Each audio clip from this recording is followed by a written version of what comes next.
Salah satu hal yang mungkin akan sering kita temui pada pengembangan aplikasi Android adalah gimana sih caranya kita bisa mengelola data dari suatu API.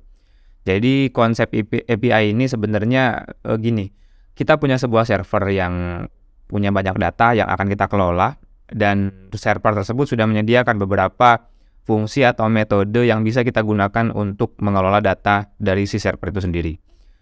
Nah, aplikasi Android nggak mungkin dong dalam suatu perangkat Android yang kecil itu mengelola data yang sangat besar. Maka dari itu biasanya pengembangan aplikasi Android akan mengelola data yang ada pada server. Jadi si aplikasinya nggak akan nyimpen semua data yang sangat besar tersebut. Sebagai contoh, kalau kalian buka aplikasi Facebook, Instagram, kan nggak mungkin kan si handphone kalian itu menyimpan semua feed atau news yang ada dari aplikasi Facebook atau Instagram. Artinya si Facebook atau Instagram tersebut akan mengakses server mereka dan database mereka untuk menampilkan data terbaru kepada perangkat kalian. Nah, itu disebut dengan konsep API. Nah, pada tutorial kali ini saya akan mengajarkan kalian atau mencontohkan kepada kalian gimana sih caranya untuk melakukan suatu operasi menggunakan API. Dan di sini di halaman ini saya udah punya sebuah API atau sebuah service yang di sini dia akan mengelola data to do. Jadi to do ini merupakan sebuah tabel yang isinya informasi to do list ya, misalnya contohnya. Di sini saya udah punya 5 buah URL dan setiap URL ini sudah cukup untuk melakukan operasi create, read, update, dan delete. Yang pertama kita punya URL untuk melihat semua data. Yang kedua ini URL untuk menyimpan data baru. Yang ketiga sampai yang kelima ini untuk melihat detail data, mengupdate data, dan mendelete data yang sudah ada pada database gitu. Dan di sini kalian bisa lihat kita punya beberapa jenis HTTP ya. Yang pertama ada HTTP GET, ada juga POST, ada PUT, dan ada delete. Nah, untuk yang GET ini nggak susah untuk kita nge-tracknya. Kita bisa pakai browser saja sebenarnya. Jadi contoh seperti ini nih. Saya ngakses yang to do ya, yang GET to do. Jadi saya tinggal masukin ke dalam URL dan hasilnya seperti ini. Nah, cuman masalahnya adalah ketika saya ingin mencoba atau menguji yang POST, PUT, dan delete, ini agak susah kalau pakai browser. Makanya saya pakai sebuah aplikasi yang namanya Postman. Seperti ini. Oke. Nah, dari aplikasi Postman ini nanti kita akan uji coba dulu API-nya. Setelah kita uji coba, nanti baru kita terapkan pada aplikasi Android kita. Oke. Nah, kita akan masuk ke dalam aplikasi Android. Jadi, yang perlu kalian ketahui, kita nanti akan membuat API-nya nggak pakai metode dari nol banget gitu. Jadi, kita akan pakai sebuah dependensi yang udah disediakan, namanya retrofit. Nah, jadi kita akan install retrofit selanjutnya gitu ya. Oke ya, dan di sini kita bisa lihat untuk menginstal si retrofit, kalian perlu lakukan hal tersebut. Misalnya seperti ini, pada Gradle kalian. Oke, kita akan buka aplikasi Android. Jadi silahkan buka pada Gradle modul ya. Pada Gradle modul kita akan menginstal beberapa dependensi.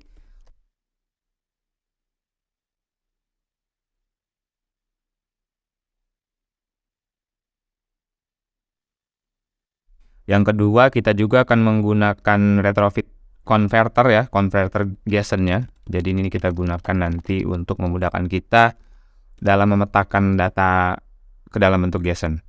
Nah, kalau udah selesai kita akan synchronize. Oke, udah selesai. Jadi pastikan juga, misalnya contoh di sini ya, kita udah install navigation save as segala macam. Jadi pastikan kalian juga sudah install dependensi yang saya gunakan sebelumnya, karena saya masih akan pakai sih dependensi tersebut. Nah, sekarang yang pertama karena kita mau mengakses API, kita akan akses internetnya kita hidupkan. Jadi di sini kalian pastikan pada bagian use permission-nya ini sudah ada permission untuk internet ya. Jadi pastikan juga kalian udah definisi ini nih, Android use clear text traffic sebagai true. Nah, hal pertama yang akan kita lakukan, jadi saya akan mendefinisikan kelas untuk mengakses API-nya. Di sini saya akan kasih pkeyclue kali ya, biar lebih terstruktur. Karena ini data yang udah saya bikin ini semuanya di luar banget. Jadi saya akan beberapa hal akan saya kelompokkan. Jadi saya buat folder API di sini. Yang pertama saya akan bikin sebuah file namanya API config misalnya seperti ini. Ini saya add saja. Yang kedua ada file namanya API interface. Nah, saya akan jelasin dulu apa guna dari dua buah file ini. Jadi, file pertama API config, nanti di sini kita akan menyimpan konfigurasi dari retrofit kita gitu. Jadi nanti kita akan memanggil setiap proses retrofit ini menggunakan kelas API config. Sementara API interface ini gunanya nanti adalah sebagai sebuah interface di mana interface ini nanti akan secara otomatis kita definisikan beberapa metode yang memang diperlukan untuk mengakses 5 buah URL tadi, dan nanti si API config ini akan menginheritance interface ini, yang mana nanti jadi si user tinggal menggunakan saja metode-metode yang sudah disediakan pada interface yang kita sediakan. Nah, karena tadi saya udah bilang bahwa API config ini akan menginherit si interface API interface, maka kita akan bikin terlebih dahulu si interface ini. Jadi ini kita bikin interface. Oke. Jadi yang pertama kita akan definisikan metode-metode. Jadi ada metode getToDo's nih ya. Jadi kan tadi ada 5 buah toDo's URL. Cuman kayaknya yang saya pakai cuman 4 URL saja. URL ini nggak saya pakai ya, karena ini datanya simple banget. Jadi saya kayaknya nggak butuh URL detailnya. Jadi kita akan pakai 4 buah URL ini. Nah, setiap URL ini akan saya definisikan ke dalam sebuah metode. Jadi yang pertama ada getToDo's, yang kedua ada update to-do ya, seperti ini.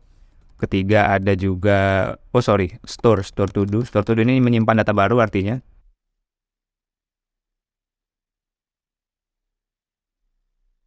Oke, nah yang pertama kita akan konekin si setiap metode ini kepada URL-nya gitu. Jadi kita tentuin URL-nya kemana. Jadi contoh si get URL-nya ke to-do, kalau si post juga ke to-do, sementara si put to-do dengan sebuah ID gitu kan. Jadi kita harus konekin URL-nya. Nah, yang pertama to-do's. To-do's ini tadi kita udah lihat dia pakai get ini ya, fungsi get. Oke, dan dia akan mengakses to-do gini. Sementara si store dia menggunakan post dan dia juga mengakses to-do seperti ini. Oke, sementara si update ini sebenarnya di sini put tulisannya ya, tapi nanti dia menggunakan put patch gitu, jadi pasangan. Jadi di sini kita akan pakai patch dan di sini dia mengakses to-do, tapi garis miring dia ada ID-nya seperti ini. Nanti kita akan masukkan parameternya. Begitupun delete, jadi delete juga mirip sama dengan si update, tapi di sini fungsi yang dia gunakan bukan patch tapi delete seperti ini. Oke ya, nah sekarang kita udah menghubungkan semua metode kepada sebuah URL. Sekarang kita akan definisiin lagi, selain itu kita akan definisikan lagi ini tipe yang data yang dikembalikannya. Jadi yang pertama ini call ya, seperti ini. Nah, untuk membuat sebuah data yang dikembalikannya gitu kan, tipe datanya dari setiap metode, kita akan menggunakan call. Semuanya itu kita pakai call. Nah, masalahnya adalah data kelas apa yang ada di dalam call ini gitu. Nah, jadi kalau kita lihat di sini, ini yang kita lihat untuk API to-do lah contohnya. Kalian bisa lihat di sini bentuk jasanya ini ada status, ada result, ada current page. Di bawah current page juga ada data, dan di bawah data baru ada daftar data setiap data to-do's-nya seperti ini. Nah, kalau kalian ingat dengan materi sebelumnya terkait dengan navigation graph, kita mencoba mengirimkan sebuah data class student melalui argumen gitu kan, argumen dari suatu navigation graph. Nah, pada retrofit sendiri kita bisa juga mendefinisikan atau menyedot API ini ya. Nanti API yang sudah kita tangkap ini otomatis kita masukkan kepada sebuah tipe data yang sudah kita buat. Nah, cuman tipe datanya harus kita definisikan terlebih dahulu gitu. Jadi kalau kita mau mendefinisikan tipe data secara mudah pada retrofit, kita bisa copy paste saja di sini. Kita copy all ya, kita Ctrl C, copy paste. Kemudian kalian perlu install dependensi tertentu. Jadi yang perlu kalian install adalah kalian masuk ke preference. Ini ya, ada menu preference, terus masuk ke menu plugin. Kalian install terlebih dahulu plugin ini, Robo Pojo Generator yang ini. Di sini saya udah installnya kebetulan. Jadi kalian install, kalau sudah kalian install, kita bisa memasukkan sebuah tipe data. Jadi misalnya di sini saya akan tambahkan lagi sebuah folder yang namanya models di sini. Misalnya model seperti ini ya. Oke, di sini saya akan menambahkan sebuah file baru, new. Kemudian di sini saya akan pilih generate puju from JSON seperti ini.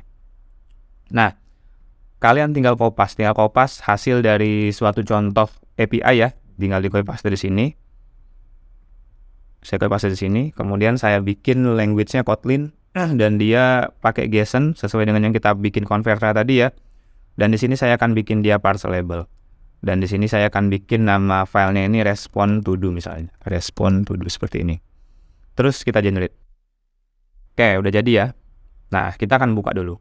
Jadi dari hasil kita melakukan generate tadi, maka didapatlah seperti ini. Yang pertama, respond to do akan mengembalikan akan memiliki dua buah atribut, yaitu atribut result dan atribut status. Dan kalau kita lihat di sini, memang secara induk si to do ini mengembalikan dua buah properti. Yang pertama status dan yang kedua result. Status jelas tipenya string, tapi kalau result ini objek lagi.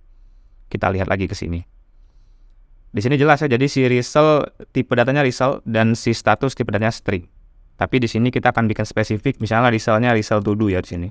Jadi kita akan punya sebuah tipe data namanya result to do. Nah ini, result dan to do. Gitu. Dan semua tipe data result to do ini juga otomatis di-generate oleh si retrofit. Jadi oleh si puju generator tadi. Jadi sebagai contoh di sini, result to do itu punya data per page, data last page dan lain sebagainya, dan ini sesuai dengan yang ada di sini.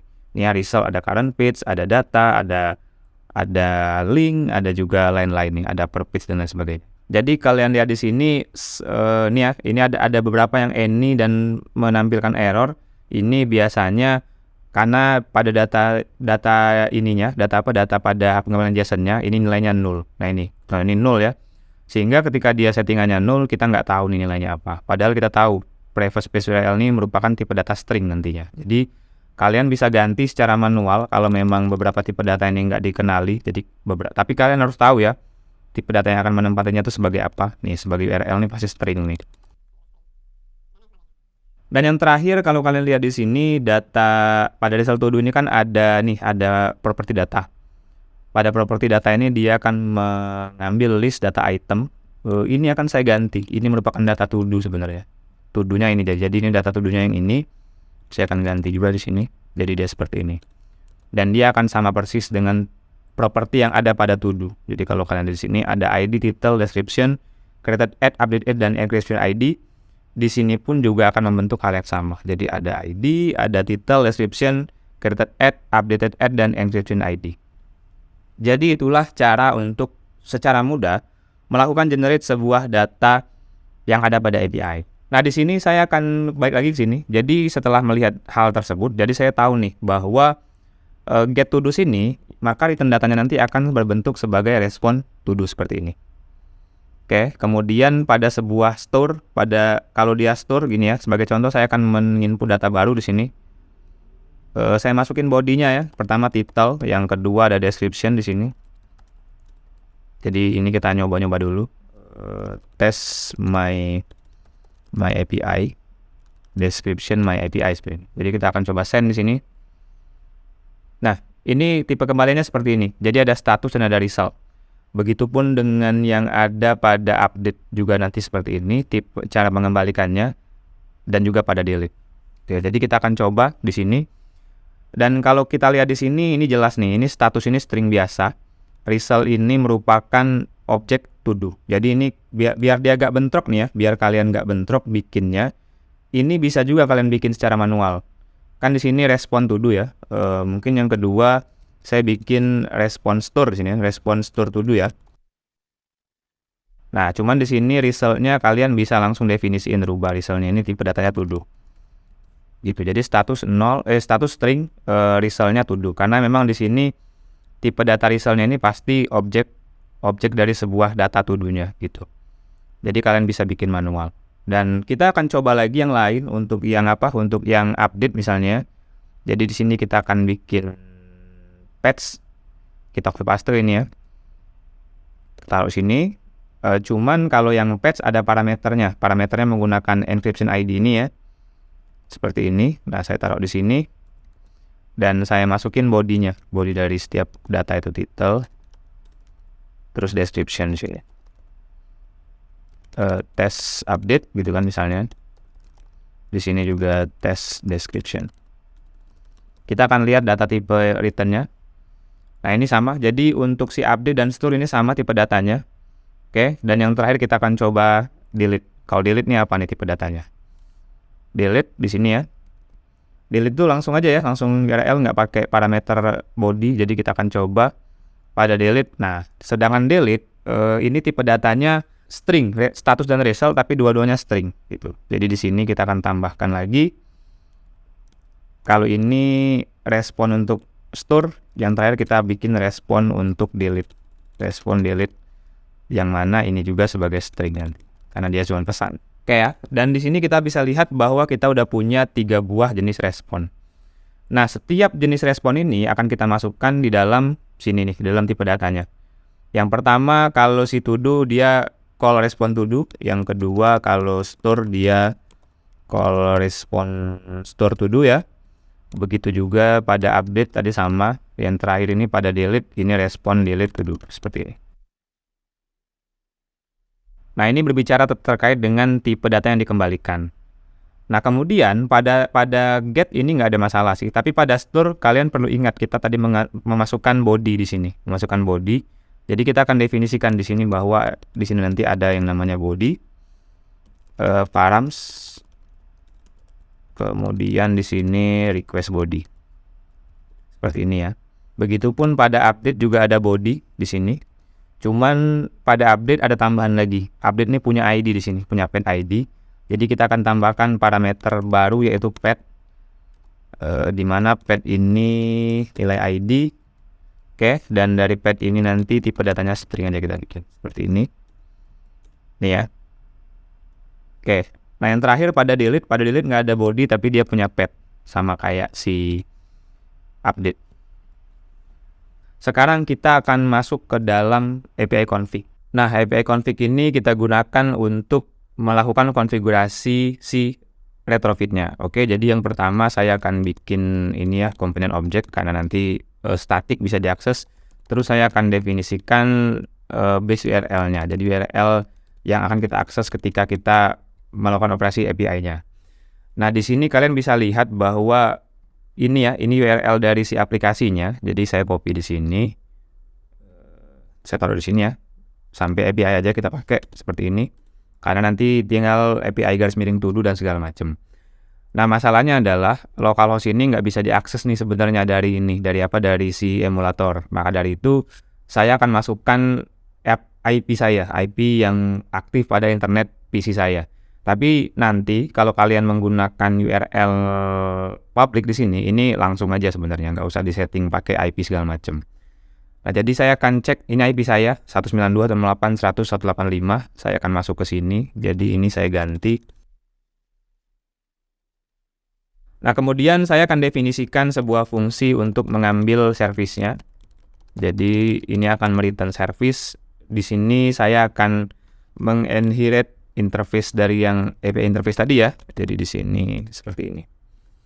Kemudian saya akan definisikan kelas retrofitnya.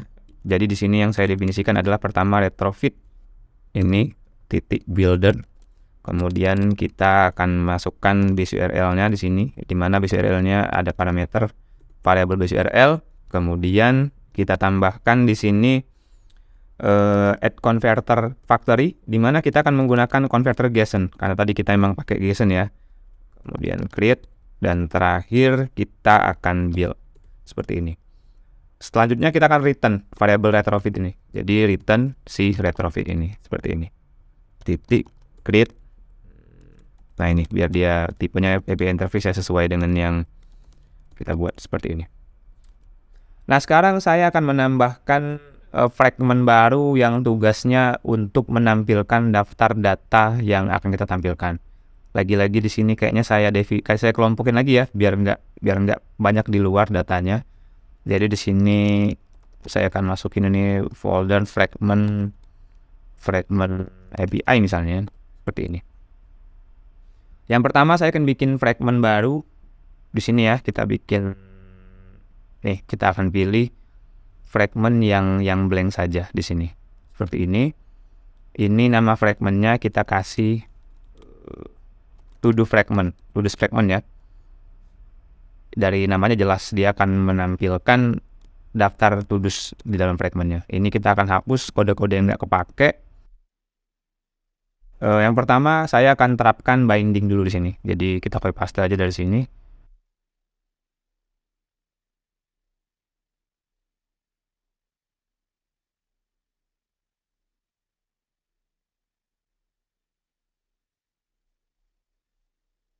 Oke, hal pertama yang akan saya lakukan adalah karena ini fragment to-dos yang gunanya untuk menampilkan data, maka di sini saya akan meletakkan sebuah recycle view ke dalam tampilan ini. Jadi saya akan masukkan saja di sini recycle view. Kita split ya. Ini ada recycle view di sini. Ini akan saya hapus dan recycle view ini saya akan kasih padding kali ya. Padding 8 dp seperti ini. Dan saya akan bikin sebuah tampilan, sebuah row baru untuk menampilkan data yang ada pada recycle view ini. Jadi yang saya akan tampilkan, ini margin ya, saya bikin margin. Nih ya. Jadi saya akan bikin tampilan sebuah row untuk menampilkan data to do. Di sini saya akan nampilin menggunakan row student juga sebenarnya sih. Kita bikin row baru. Nih ya, ini namanya row to do misalnya. Seperti ini. Dan datanya akan saya ambil aja dari data row student biar kita nggak repot. Jadi saya taruh di sini. Intinya adalah sama apa yang ada pada student dan apa yang ada pada to do sebenarnya. Tapi ini kita ganti txt-nya karena dia student, txt name, dan di sini txt title ya, txt title karena dia to do. Txt title di sini txt description. Seperti ini. Oke, dan ini akan saya letakkan di sini. Akan saya letakkan sebagai list itemnya, kita akan pakai row to do seperti ini sehingga kita bisa lihat bentuknya. Oke. Nah, ini untuk recycle view. Jadi kita udah bisa menggunakan ini pada to-do fragment. Nah, sebelum kita menggunakan API, memanggil API, jadi yang perlu kita lakukan adalah, ya jelas kita harus mendefinisikan adapter di sini ya. Jadi karena kita akan menampilkan data pada recycle view, dan kita nggak bisa langsung nembak aja recycle view, jadi saya akan menambahkan sebuah adapter di sini. Saya masukin di sini aja lah ya, di fragment API biar ngumpul aja semua kodenya di sini. Saya akan masukkan to do adapter di sini. Seperti ini. Dan kodenya pun akan saya ambil plug dari student adapter yang kita modifikasi tentunya ya, biar kita nggak terlalu banyak ketik. Nah ini. Jadi yang pertama namanya jelas kita ganti to do adapter seperti ini. Kemudian di sini juga akan jadi to do adapter. Seperti ini, dan tipe datanya nanti nih ya, tipe data yang ada pada sini ini bukan student melainkan to do seperti ini. Jadi kita hapus ini, kita ganti to do, kita hapus seperti ini. Oke, nah yang callbacknya kita nggak pakai dulu di sini, jadi akan saya nonaktifkan. Kalau kalian bingung, kalian bisa lihat tutorial sebelumnya ya, masalah recycle view. Ini ada callback bawaannya, dan di sini kita akan definisiin bukan row student binding, tapi row to do binding yang kita gunakan. Dan di sini kita juga akan menggunakan row to do binding. Nih ya, seperti ini. Tinggal yang ini nanti kita akan konfigurasi lagi. Oke, di sini karena dia pakai to do, di sini bukan txt name tadi ya, di sini kita pakai title dan description. Di sini saya ganti juga current to do misalnya ya, current to do. Dan di sini current to do yang ditampilkan di sini adalah title. Yang kedua description, yang ditampilkan di sini adalah current to do description. Seperti ini. Oke ya. Jadi ini adapternya udah beres. Oh, tapi ada error. Kita lihat error apa. Errornya karena to do data view holder. Unresolved data view holder. Sorry, ini bukan to do tapi to do adapter. Udah selesai, kita akan masuk ke fragment lagi. Jadi di sini kita akan bikin sebuah mekanisme untuk memanggil API-nya. Jadi saya akan bikin sebuah fungsi private function, ini gunanya untuk load data. Nih ya, jadi dari namanya pun kita bisa lihat tugasnya adalah melakukan load data pada suatu API gitu. Dan di sini kita akan tambahkan parameter view di mana ini nanti kita akan lihat gunanya apa, karena memang nanti kita akan mendefinisikan di dalam sini untuk konfigurasi dari tampilannya juga gitu. Yang pertama saya akan definisikan sebuah variabel client. Client ini nanti kita ambil dari API config di sini ya. Oke, terus kita akan get API service dan kita akan ambil get to do's, fungsi get to do's. Oke, setelah kita mendefinisikan kliennya, kita akan gunakan si client ini untuk memasukkan ini enqueue ya, seperti ini. Sorry.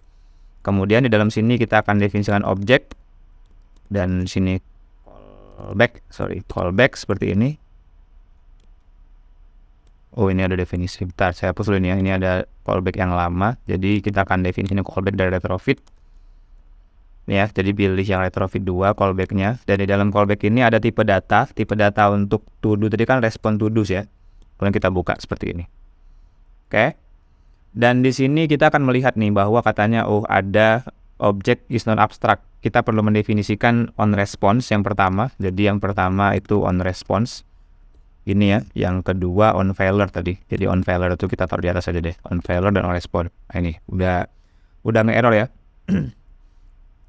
Oke, nah yang pertama on failure. Ketika API itu mengalami kegagalan dalam proses menarik API, maka di sini saya akan cuman kasih log aja deh. Kasih log error misalnya, dan lognya yang kita tampilkan adalah log message seperti ini. Oke. Yang kedua saya akan masukkan kode pada on response. Jadi kode pada on response ini adalah dilakukan ketika proses pemanggilan API ini berhasil. Jadi kalau dia udah berhasil, baru dia masuk on response. Nah, masalahnya adalah ketika dia masuk on response, ini tidak menjamin bahwa data yang dikembalikan itu udah benar. Jadi kadang-kadang nih ya, kadang-kadang dia nggak error, nggak masuk on failure, tapi dia masuk on response, tapi ternyata datanya kosong. Nah, ini sebenarnya gagal dalam artian yang berbeda gitu. Jadi di sini saya akan cek dulu. Saya akan mengecek kalau response body-nya ini null. Nah, ini kita log juga nih, kita kasih log seperti ini. Tapi di sini kata-katanya data kosong gitu kan. Your data API is empty misalnya, seperti ini. Kalau dia selain dari itu baru kita eksekusi data yang sebenarnya. Oke. Nah, di sini ketika dia berhasil, maka kita akan mendapatkan ini respon to do ini ketika kita berhasil mendapatkan respon bodinya gitu. Jadi di sini saya akan definisiin dulu misalnya result sama dengan respon ini ya, respon body. Dan kalau kalian lihat di sini tipe body ini respon to do ya, body seperti ini. Oke. Nah, sekarang saya akan mendefinisikan bahwa file datasnya, tudus data sama dengan respon, body. Kalau kalian ingat ya. Terus di bawahnya itu ada result, kemudian ada data. Nah, inilah yang menghasilkan list to do seperti ini. Dan biar aman, ini kita kasih gini semua aja. Jadi kita definisiin tudus data di sini. Nah, untuk apa kita gunakan tudus data ini? Kita gunakan tudus data untuk mendefinisikan adapter. Jadi di sini to do adapter misalnya sama dengan to do adapter ini ya, dengan parameter tudus data seperti ini. Nah, cuman ada perbedaan di sini bahwa tudus data ini, kalau kalian lihat di sini tipe data ini merupakan ya list to do. Sementara untuk array list, to do adapternya ini menggunakan array list. Jadi kita akan konversi nilai list ini menjadi array list dengan cara ini ya, array list dalam kurung tudus data seperti ini. Oke, nah ini masih error karena kita lihat ini. Jadi pada to do adapter dia to-do-nya nggak boleh null, sementara tipe data yang kita gunakan yang to-do-nya boleh null. Nih ya, jadi ini nggak boleh null to-do-nya.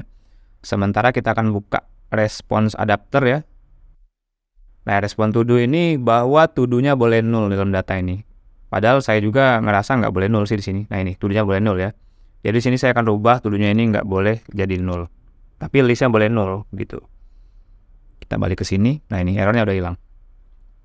Oke, nah kalau sudah selesai maka kita akan gunakan binding Saya belum kasih ini ya, belum kasih ID-nya ya pada fragment Todo's tadi. Di sini kita akan kasih ID-nya misalnya RV Todo's seperti ini. Oke, jadi di sini saya akan masukkan RV Todo's adapter sama dengan To-Do adapter. Gitu ya. Oke, jadi ini udah selesai untuk menampilkan si data yang udah ditarik dari API ke dalam sini, dalam RV To-Do. Nah, kemudian yang perlu kita lakukan adalah kita belum mendefinisikan fungsi ini, load to do ini belum kita panggil dari mana-mana. Gitu. Makanya kita harus tambahkan. Jadi saya akan tambahin di sini on view create seperti ini ya. Jadi di bawah on view create ini, yang pertama kita definisiin layout manager untuk si recycle view dulu ya, biar dia bisa nampil. Jadi di sini sama dengan kita akan gunakan linear layout manager require context, saya lupa aktifkan konteks, tapi konteks kayaknya. Kemudian kita akan setting si binding recycle view tadi menggunakan layout manager sama dengan si layout manager yang udah kita buat tadi. Kemudian kita akan setting item decoration-nya. Ini ya, kita setting dengan ini juga require context. Kemudian garis miring, ini kita pakai layout manager, orientation seperti ini. Oke ya, terus kita tambahin juga di sini. Di bindingnya kita akan add item decoration menggunakan item decoration yang udah kita buat sebelumnya. Oke ya, jadi ini udah buat, dan yang setelah itu baru kita panggil si load data sini. Seperti ini, menggunakan view yang udah ada pada fungsinya gitu kan, load to do tadi. Oke, jadi ini sudah selesai. Yang perlu kita tambahin di sini tadi ya, tadi kan kita udah bikin fragment sebelumnya ya. Jadi kita akan tambahkan sebuah tombol untuk mengarahkan ke Todo's fragment ini pada blank fragment 1 di sini. Jadi di sini kita akan tambahkan sebuah tombol lagi. Nih ya, go to dialog, di sini kita tambahin go to To-Do. Go to To-Do page seperti ini ya. Jadi di sini btn To-Do. Oke, kemudian pada blank 1 fragment di sini kita akan menambahkan sebuah fungsi. Jadi di sini binding titik btn To-Do. Ketika dia diklik, dia akan kemana? Dia akan melakukan kode seperti ini. Cuman kita belum mendefinisikan pada navgraph-nya. Oke, jadi kalian harus memahami materi sebelum juga ya terkait dengan navgraph. Jadi di sini kita akan tambahkan pada navigation graph kita tambahan satu lagi untuk menampilkan fragment To-Do seperti ini. Oke, jadi fragment To-Do ini juga akan dipanggil melalui blank 1 fragment dari sini ke sini. Ini yang udah ke To-Do dan dia nggak melempar parameter apapun. Kemudian kalau udah selesai baru dia lempar nih. Jadi di sini kita akan manggil blank 1 fragment. Kemudian di sini action-nya adalah action blank 1 fragment to To-Do's fragment seperti di sini. Oke, sekarang kita akan uji coba API ini. Kita jalankan run di sini. Ini udah masuk ya, dan kita cek get to do page. Nah ini, jadi dia udah muncul. Artinya API kita sudah berjalan dengan baik untuk API yang menampilkan datanya, gitu ya. Oke, nah sekarang saya ingin membuat sebuah operasi. Gimana caranya? Yang pertama itu ada 2 operasi ya. Yang pertama saya mau nambahin sebuah tombol button. Tombol button ini gunanya untuk menambah data baru misalnya. Dan yang kedua saya ingin tambahkan sebuah fungsi ketika saya klik suatu item ini, maka dia akan otomatis melakukan proses edit gitu, masuk ke halaman edit. Jadi yang pertama saya akan tambahkan dulu pada fragment To-Do ya. Kalau tadi kan langsung kepada recycle view. Jadi kita akan bikin dia nih saya bikin mesh parent dulu seperti ini. Jadi di sini aja saya kasih marginnya. Margin 8 lp. Jadi ini nggak pakai margin lagi seperti ini. Nah, pertama recycle view akan saya masukkan di sini. Yang kedua saya akan tambahkan button di sini.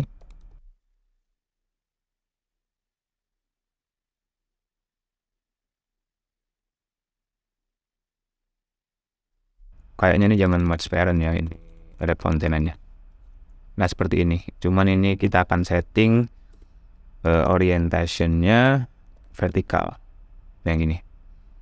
Oke ya, jadi ini udah masuk dan antara si linear layout ada button di atasnya dan di sini ada to-dos seperti ini. Oke ya, jadi di sini saya udah menambahkan sebuah fungsi untuk sebuah tombol. Nah, sekarang yang akan saya lakukan adalah gimana ketika adapter ini diklik, ketika recycle view ini diklik itemnya, maka dia akan membuka sebuah halaman baru lagi, yaitu halaman fragment form ya, fragment untuk edit gitu. Oke, jadi di sini saya akan tambahkan dulu sebuah fragment. Jadi kita sudah punya to-do fragment dan di sini saya akan nambahin fragment baru lagi sama blank fragment juga, tapi di sini namanya misalnya form fragment ya. Nih, form fragment. Oke. Ini saya hapus semua dulu yang nggak kepake. Oke, kita hapus. Oke, udah kita hapus. Kemudian saya akan terapkan binding di sini. Jadi saya kopas aja ini ya semuanya dan saya ganti. Ini kita kopas semuanya, tapi ini kita ganti fragmentnya fragment form binding. Di sini pun fragment form binding. Nah ini ya, jadi kita hapus dulu to-do bindingnya. Oke ya, ini udah selesai kita masukin binding. Sekarang pada form ini kita akan tambahin sebuah form dulu di sini. Jadi tambahin sebuah form. Oke, jadi form yang akan saya tambahkan yang pertama adalah edit text. Jadi Jadi pada form ini juga nanti saya memasukkan sebuah tombol delete, tombol submit, dan terakhir itu ada 2 buah edit text untuk input data title dan juga description. Karena kalau kita lihat di sini sebenarnya isi dari si data to do ini adalah title sama description yang kita input. Sementara kalau ID otomatis, kalau create add dan update juga otomatis, kalau encryption ID juga otomatis gitu. Jadi yang pertama masuk ke split, saya bikin linear layout lagi kayaknya di sini biar cepat sih sebenarnya. Image parent. Oke. Nah, di sini kita bikin dulu orientation vertikal, dan di sini kita kasih padding lah kali ya. Paddingnya 8 dp seperti ini.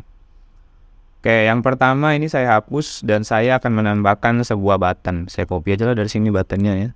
Saya copy button dari sini. Ini buttonnya delete. Misalnya kita mau delete form ini seperti ini. Nah, yang kedua saya akan tambahkan 2 buah edit text. Jadi di sini ada edit text, match parent aja ini wrap content. Nah, jadi kita kasih ID text ini yang pertama edit text title. Ini juga saya kasih ya. Button juga kita kasih ID ya. btn delete seperti ini. Jadi ada 2 ya, edit text title. Kemudian kita kasih lagi edit text lainnya. Edit text yang kedua, edit text description. Seperti ini. Dan yang terakhir kita akan memiliki sebuah button ini untuk save. Jadi kalau ordernya udah di save, maka dia akan disimpan di sini. Ini btn save. Seperti ini. Oke, jadi ini formnya udah selesai ya. Jadi kita akan lanjut ke proses yang lagi gitu. Oke, nah sekarang saya akan bikin dulu untuk ini ya. My nav-nya sudah tadi ya kita tambah. Jadi di my nav ini setelah dia klik to do, dia nanti akan bisa mengarahkan ke halaman baru, yaitu halaman fragment form tadi. Jadi saya akan tambahkan dulu fragment form di sini. Nah, seperti ini. Jadi dari sini nanti akan ada alur untuk dari to do fragment bisa ke form fragment. Oke. Nah, di to do fragment di sini tadi kan kita udah lihat kalau di sini ada button baru ya, yaitu button untuk add. Jadi di sini kita lihat Jadi tadi kita udah bikin di fragment to do di sini.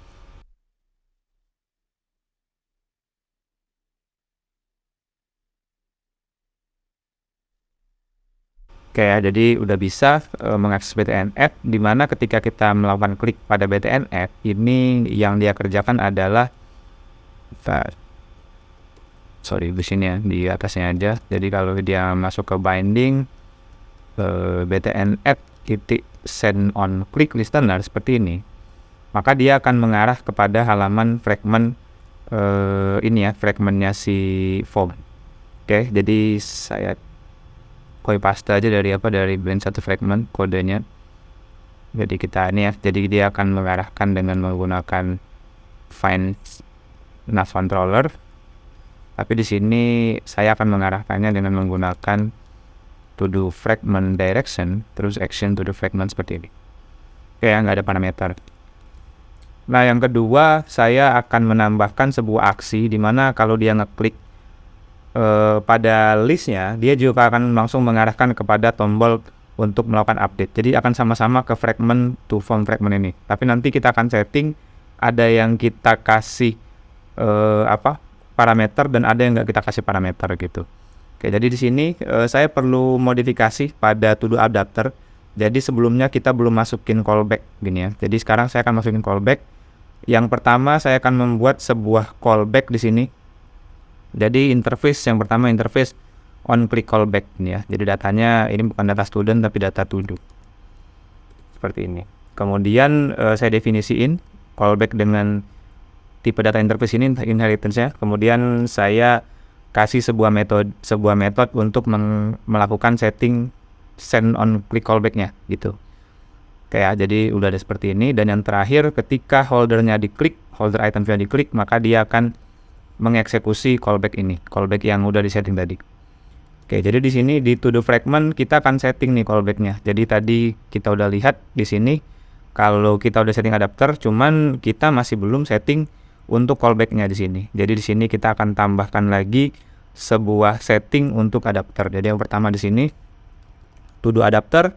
Nih ya, kita punya set on click callback. Oke. Seperti ini. Jadi kita udah setting in on callback-nya. Jadi di sini yang kita masukin adalah objek titik 2 to do adapter on click callback seperti ini ya. Kemudian di sini kita masukkan override on item click seperti ini. Oke, dan di sini kita masukkan sebuah fungsi gitu, sebuah fungsi untuk mengarahkan dia ke adapter yang lain. Jadi kita sebenarnya mirip seperti ini, view find nav controller ini, tapi kita akan bikin sebuah fungsi ya. Misalnya fungsinya private fund edit data seperti ini. Seperti ini. Jadi di sini kita masukkan parameter view. Kemudian yang kedua parameter to do. Data tipenya to do seperti ini. Oke, nah di sini nanti dia akan mengarahkan kepada ini. Sama-sama to do fragment to form fragment. Tapi nanti kita masukin parameter sini ya. Tapi kita kosongin dulu. Jadi di sini ketika dia dipanggil maka dia akan memanggil fungsi edit data dengan parameter view dan juga data. Seperti ini. Oke, kita akan coba terlebih dahulu. Nah ini ya, jadi udah masuk. Yang pertama kita akan coba add to do. Udah masuk ya di sini. Bisa nginput di sini. Yang kedua kita akan coba saat klik di sini, saat klik di salah satu tempat. Nah ini juga udah masuk. Tapi yang jadi perbedaan adalah harusnya ketika dia ngupdate ini form yang terbuka ini sudah berisi. Jadi dia dalam mode untuk melakukan proses update. Maka dari itu di sini kita akan tambahkan sebuah parameter nih di main nav-nya ini. Jadi di sini kita tambahkan sebuah parameter argumen. Misalnya di sini argumennya data aja. Dan di sini kita ambil tadi ya parse label. Parse labelnya kita ambil ini to do. Gitu ya. Dan dia boleh null. Jadi boleh tanpa nilai gitu. Jadi kita add di sini. Oke, dan perlakuannya akan berbeda di sini. Jadi ketika dia manggilnya di sini di tombol add ini kosong di sini. Jadi di sini kita masukin null seperti ini. Oke, jadi dia bisa null. Dan yang kedua di sini kita masukin misalnya data to do-nya. Jadi di sini langsung kita masukin parameter datanya. Karena dia bisa tipe data to do. Oke ya. Oke, nah sekarang kita akan masuk ke form fragment-nya sekarang di sini. Jadi di form fragment ini tadi kita udah bikin kalau dia bisa menangkap sebuah nilai, dan di sini kita akan masukkan juga fungsi-fungsi untuk menyimpan ataupun mengupdate ataupun melakukan delete data yang udah kita lakukan tadi. Oke, nah di sini yang pertama dia udah menggunakan binding, udah kita setting binding. Oke, dan yang kedua saya mau definisiin variabel var data dengan tipe to do, tapi boleh null ini ya, dan ini nilai defaultnya null seperti ini. Oke, to do-nya detect. Nah, seperti ini. Oke, udah di setting ya. Jadi udah di setting, dan yang kedua saya mau bikin override on view ya, on view create di sini. Oke, on view create. Jadi di sini yang akan saya lakukan di sini apa? Jadi yang pertama kita akan tangkap dulu nilainya. Jadi kita akan mencoba nangkep nilainya yang ada pada itu tadi. Jadi di sini data sama dengan form fragment ini ya, form fragment args from bundle seperti ini. Di sini arguments as bundle, kemudian di sini titik data seperti ini. Oke ya, ini udah sama tipenya. Kemudian kita akan setting, jadi kita cek kalau datanya ini nggak null nih ya. Jadi dia akan menjalankan sebuah perintah. Perintahnya adalah kita akan men-setting yang pertama itu edit title-nya, set text. Kita akan setting dengan data titik title nih ya. Jadi ini harusnya karena dia udah pasti nggak null, kita giniin ya. Yang kedua kita juga akan setting edit description di sini. Edit description, tapi di sini description gini. Nah, yang terakhir gini ya. Jadi kalau dia tombol delete itu akan muncul kalau datanya itu nggak null. Jadi kalau datanya itu dalam mode update, maka tombol si delete-nya itu baru muncul sebenarnya. Jadi di sini kita akan melakukan setting biar si tombol delete-nya ini hanya akan muncul ketika dia ketika dia dalam mode update. Nah ini, jadi kita setting, visible ya di sini, visible. Jadi dari awal kita akan setting bahwa si tombol delete ini pada awalnya dia gone. Dia akan muncul ketika data ini dalam mode update gitu ya. Oke, kita akan coba dulu tampilkan. Oke, jadi yang pertama kita akan add to do. Kalau add to do dia nggak ada nih ya, nggak ada tombol delete. Yang kedua, kalau kita klik Ultraman misalnya, nah di sini langsung ada tombol Ultraman dan di sini ada description-nya secara otomatis. Ini cuman saya akan ganti ya, tombol delete-nya ini nggak enak kalau warnanya biru, jadi saya akan ganti menjadi warna merah. Jadi kita kotak-katik sebentar ini ya, masalah form-formnya di sini, dan kayaknya saya lebih cocok kalau tombolnya ini kita taruh di sebelah kanan aja. Masalah selera aja sebenarnya ya, tapi saya akan ganti. Jadi yang pertama saya akan ganti background tint-nya. Kita nggak punya warna red ya. Jadi saya akan tambahkan warna red di sini di color. Jadi saya akan tambahkan sebuah warna lagi. Warnanya ini red. Saya lupa red ini apa ya. Dari sini aja deh. Nah ini. Oke ya. Jadi ini red. Di sini saya ganti color red. Oke. Dan saya mau ganti tombol ini di sebelah kanan, jadi right seperti ini. Begitupun dengan yang tombol save-nya, kita ganti sebelah kanan. Oke, nah jadi tombolnya udah muncul. Jadi tadi kita udah berhasil untuk menampilkan data yang mau diupdate, dan juga tombol delete-nya udah kita sesuaikan bagaimana bentuknya. Oke, sekarang saya akan fokus untuk membuat sebuah fungsi untuk menyimpan data baru, menghapus, dan juga mengupdate data yang sudah ada. Jadi yang pertama kita ada tombol tadi. Jadi kalau dia menyimpan, binding btn save set on click ya. Jadi kalau disimpan, maka di sini nanti akan ada mode simpan. Dan kalau dia datanya nggak kosong, maka di sini kita aktifin btn delete set on click listener juga. Nah di sini ada fungsi delete. Jadi di sini fungsi delete. Dan di sini fungsi save. Oke ya. Sekarang saya akan bikin dulu yang pertama fungsi save private fun save data seperti ini. Oke, yang kedua kita akan bikin sebuah fungsi delete data. Seperti ini. Oke ya. Jadi ini udah selesai. Jadi kita akan fokus kepada save data dan delete data. Nah, yang pertama kita akan menggunakan retrofit juga. Jadi saya akan copy paste dulu ya dari to do fragment di sini, biar kita nggak repot ngetik ini lagi. Jadi saya akan copy paste aja dari sini. Ada client enquire segala macam. Yang pertama misalnya saya masukin di save. Oh, di save ini, oke, di save dulu seperti ini. Oke ya. Jadi anggaplah saya mau buat sebuah fungsi untuk menambahkan atau menyimpan data baru. Jadi kalau data baru itu di sini pakai store to do. Cuman kalau store tadi ada ini ya, ada request body-nya. Nah, sekarang kita akan buat request body-nya di sini. Jadi ada parameter request body-nya. Yang pertama kita akan definisikan sebuah JSON object. Object di sini dengan tipe JSON object seperti ini. Kemudian JSON object ini akan saya put nilai, yang pertama nilai title. Nih ya, nilai title yang akan saya ambil dari ini, dari siapa? Dari Nih, ketika kita klik, maka kita akan menangkap nilai dari binding edit title-nya di sini.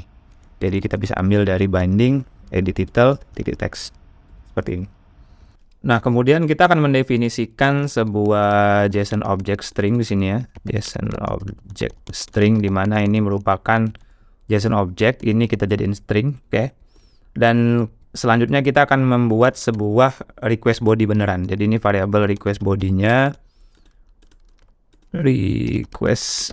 Ya, di mana ini nanti kita gunakan JSON object string yang kita konversi menjadi to request body.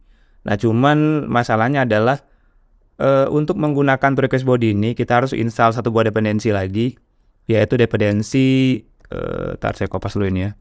Dependensi OK HTTP. Jadi di sini ininya sama, kemudian di sini kita install OK HTTP 3 dan di sini logging interceptor. Sebenarnya ini tugasnya untuk interceptor, tapi kita gunakan juga untuk request body. Jadi ini kita install. Oke, kalau udah selesai baru kita masuk ke sini ya. Baru nanti akan muncul to request body. To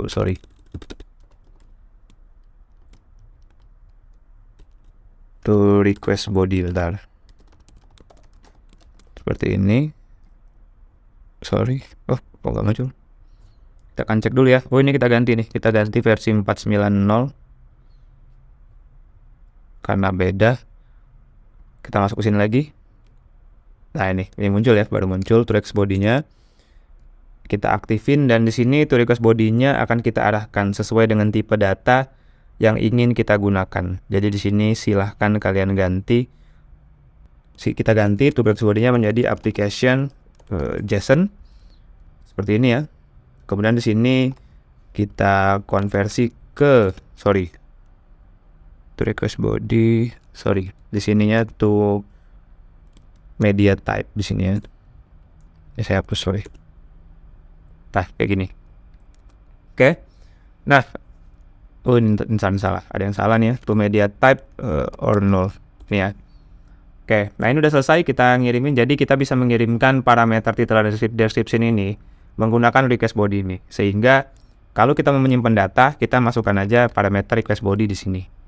Gitu. Oke, tapi di sini kita akan ganti ya. Kita akan ganti dulu kode-kode di sini karena memang beda. Data yang dikembalikannya beda. Jadi data yang dikembalikan bukan lagi dalam bentuk respon to do ya. Jadi kalau kita lihat lagi ke belakang, interface dari si store ini akan mereturn nih ya, respon store to do. Jadi di sini kita akan ganti menjadi respon store to do. Dan di sini kita akan generate on failure-nya dan on responnya. Jadi ini on failure, ini on response seperti ini. Untuk on failure ini saya cuma log aja ya, log error misalnya.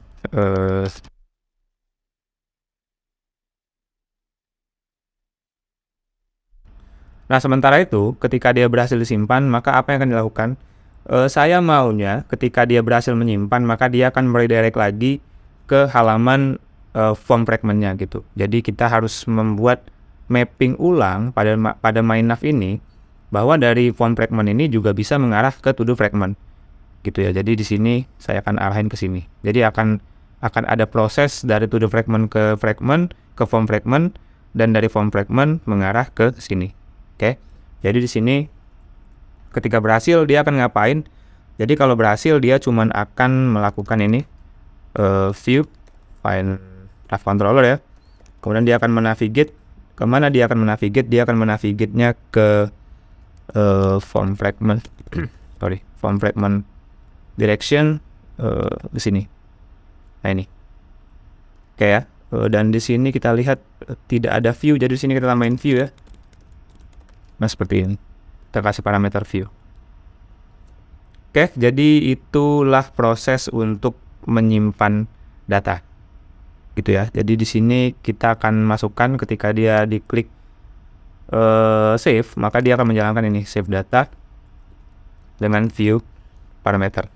Oke, kita akan coba terlebih dahulu fungsi ini. Ini ya, kita akan masuk dan di sini paling atas I love you baby ya. Saya akan menambahkan sebuah data baru. Misalnya my test, di sini my test description misalnya. Seperti ini, saya save. Nah, datanya masuk. Oke, ini datanya udah masuk, berarti kita udah berhasil menyimpan data baru pada API-nya. Oke, nah sekarang kita akan bikin fungsi untuk mengupdate. Jadi bedanya apa? Bedanya adalah untuk parameter title sama description ini sama sebenarnya. Tapi yang beda mulai dari sini. Jadi di sini saya akan mulai mengecek yang akan saya cek apa yang akan saya cek. Jadi saya akan ngecek dulu studentnya 0 apa enggak sih gitu nilai studentnya. Jadi di sini saya akan cek kalau si data sama dengan 0. Nah, kalau dia sama dengan 0 berarti dia akan menyimpan data baru. Oke, jadi ini akan masuk ke dalam rintitan untuk penyimpanan data baru. Oke. Tapi pada kasus misalnya datanya nggak 0, berarti dia akan melakukan proses untuk mengupdate data. Nah, ini sama sebenarnya, semuanya sama. Tapi yang berbeda adalah di sini kita akan menggunakan bukan store to do, tapi update to do. Seperti ini. Oke. Dan update to do ini ada parameter tambahan, ada parameter ID pada pet ID-nya. Dan di sini kita akan masukkan data titik encryption ID di sini seperti ini. Sorry. Nah ini. Dan di data kita giniin karena udah pasti ini nggak 0 ya. Saya gini juga. Udah berhasil. Jadi ini kalau kita lihat ke interface-nya ini sama sih, sama-sama menggunakan response to do. Jadi bagian sini pun sama prosesnya. Oke, jadi kita akan coba langsung aja. Nih ya, jadi kita masuk ke halaman ini. Kita akan mencoba mengupdate data yang saya masukkan barusan. Jadi saya klik di sini. Misalnya saya tambahkan 2 aja di sini. Ini juga 2. Dan kalian bisa lihat di sini udah ada tombol delete. Tapi belum berfungsi karena belum kita masukkan. Jadi saya mengupdate menambahkan tulisan 2 di sini. Jadi saya save. Nah, dia juga udah update. Jadi kalian bisa update, bisa menambahkan udah. Gini. Oke ya. Yang terakhir kita akan buat sebuah fungsi untuk menghapus dan ini juga sama sebenarnya. Yang pertama kalau dia ngapus dia pakai parameter view juga pada proses hapus. Kemudian pada proses hapus juga sama menggunakan cara-cara yang dilakukan pada update dan delete, tapi di sini dia akan mengarahkan kepada si delete to do. Dan di sini untuk delete dia malah nggak ada ini ya, nggak ada parameter bodinya. Jadi ini saya bisa hapus seperti ini. Dan untuk delete dia menggunakan response yang berbeda. Jadi di sini menggunakan response delete to do di sini. Oke. Yang mana sebenarnya ini saya hapus saja deh. Saya generate on response-nya. Nih ya, untuk on failure-nya ini cuma ganti ini aja karena saya mau membiarkan saja log ini. Dan di sini kalau dia udah berhasil mendelete, saya juga tetap mau dia kembali ke fragment list-nya. Seperti ini. Jadi sama perlakuannya. Jadi kalau kita coba nih ya, kita akan coba delete data yang sudah kita buat tadi. Kita delete. Oh sorry, kita belum masukin ini ya, kita belum masukin fungsi delete-nya ke dalam sini. Jadi ketika si delete diklik nih ya, ketika delete diklik maka baru masuk ke delete data. Ini view parameter seperti ini. Kita ulang. Oke, kita masuk. Saya akan delete data ini. Saya delete. Oke, datanya hilang. Oke, nah jadi itulah tata cara untuk menggunakan atau mengakses API dari aplikasi Android Kotlin kalian.